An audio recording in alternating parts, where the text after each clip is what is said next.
I don't know how I feel about this, but a lot of people are talking about High on Life, the Justin I Roiland one. like Yeah. Do it. you? You see, because Yeah. I'm not a Rick and Morty guy. I did really enjoy Accounting Plus, which was one of his. Did think that was really funny. Nothing I've seen of High on Life has made me laugh, really.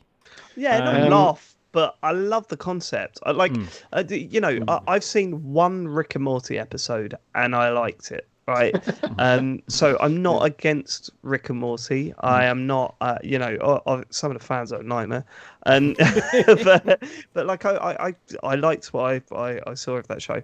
When I heard the concept, I didn't know about this. Obviously, this game had been announced before, but I must have missed it. When I watched a gameplay trailer, you instantly know what the hook is, right? The guns talk to you, the weapons that you use talk to you, but also seeing the weapons interacting with the enemies as well, and the enemies interacting with the weapons as you should. I mean, like one of the examples given in the gameplay demo is when there's a kid stopping you from passing right at the beginning of the game, Yeah. and you naturally try and shoot the kid, and the gun's going, "I ain't Yeah, shooting." naturally. the kid is Yeah, you naturally taunting try you. and shoot the kid, The, Dave. the, Yeah, the yeah. kid is saying shoot Yeah, me, the shoot me. kid You know, says, Yeah, "Shoot." yeah. Yeah, yeah. and yeah, I could see why people would be turned off by it because it's that Rick and Morty style, isn't it? It's that hey, fuck you, shouting, constant shouting. But I don't know, man. I looked at that demo and thought, do you know what? Give me some of that. I'd play that for half an hour to an hour at a time I and mean, get it's on through Game it. Pass. It is. It's coming to I Game mean, Pass. because Is it when this I year? first saw it, my initial, without knowing what it was, I was like, "Oh, are they doing another Journey to the Savage Planet?" Yeah, It yeah. looks It's lot got a like little that. bit And of again, Journey to Savage Planet to a it. game that was genuinely pretty funny. So It yeah, was, yeah, it was really good. yeah, Yeah, so Um, this is out this year. It's out December 13th, Dave. yeah. okay, Daniel, you've played this. Yeah, I played this at Gamescom too. This was definitely one of my favorite things that I played at Gamescom. Wow. Okay. I'm like you. I'm not like a huge Rick and Morty fan. I sort of quite like it, and sometimes it gets on my nerves a little bit. Like I find the humor gets a bit grating, so I was a little bit concerned about that. But actually, I laughed several times while I was playing this. Some of it was so funny, and that thing with the kid. I don't know how much they showed in the trailer, so maybe I shouldn't spoil what happens. But it's just it's just so funny. And so you've got in your right hand, in the part I played, you've got this sort of like bug-faced pistol thing, and he's sort of like egging you on to just because like the protagonist character is obviously clearly like really reluctant to be involved in any of this stuff. You're the one human in a whole sort of universe full of crazy weird alien creatures and stuff. It's very sort of Men in Black, and like he's sort of just encouraging you, but you can tell that he's not that into it either. Like he's like, well, yeah, I guess we should, this is what we got to do, right? And then later on you get this knife, and the knife is like, I just want to stab as many people as I can. Hurry up, just stick me in somebody. And he's shouting, I'm going to cut your anus out and all this stuff. And the way that they talk to each other, like you've got a character that I think it's like the protagonist's like mom or something. And the knife's like, yeah, we're going to kill the bad guy. And then we're going to go back and we're going to kill the mum as well.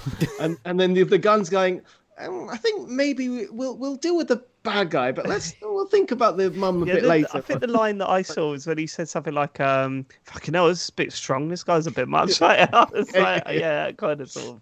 It's the way they sort of banter of each other. It really reminded me of Guardians of the Galaxy last year's game, which was my game of the year last year, and I just loved it so much. And just even though the gameplay I know was like could have been better, but because it just made me laugh from start to finish, it was very sort of similar sort of vibe to that in the end. The other thing is that I didn't get to try this, but the developers told me that you get other guns in the game, and so each gun has its own personality. So while this one that you've got is sort of reluctant, maybe another gun might have a very different take on it. And then so you're choosing. You can choose your weapons based not only on the abilities of the weapons themselves. There's like I think there's like a shotgun and machine gun and stuff like that, but also based on just how they interact with each other and how they interact with the NPC characters around you, and also the protagonist talks a little bit too. And it's just really, really funny. Like what I played anyway. Whether it gets grating or not, I don't know. But There's a But there's chance of that, but I'm quite looking forward to the fact that it's coming straight to Game Pass. It's perfect for that sort of stuff. But yeah, no, I watched a bit of the gameplay demo and I was like, nah, this just looks like a laugh. Right, quite looking forward to this. Definitely have a look at Accounting Plus on your Quest, Dave. Oh, have I got that? Or you might have. I think it's only cheap, but yeah, very funny. Okay.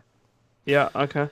The thing is, sorry, just to go back to the writing, I think Mm. what's really interesting about it also is that they're not just using like standard video game script writers; they're actually using people out of TV and Hollywood as well. And I think, from what I played anyway, you can really tell that there's a very slick level of writing.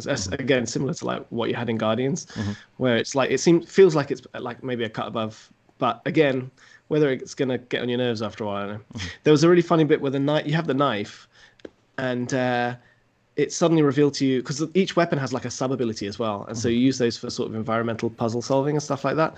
And there's a part where the knife sort of reveals to you that it can be used to swing, like Spider-Man, you know, just to hook onto stuff and swing around.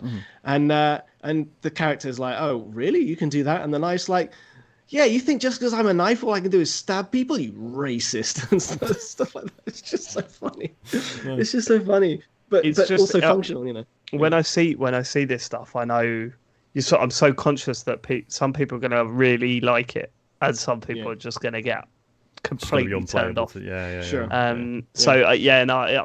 me though, I saw that trailer and I thought, I mean, I will give that a go for sure.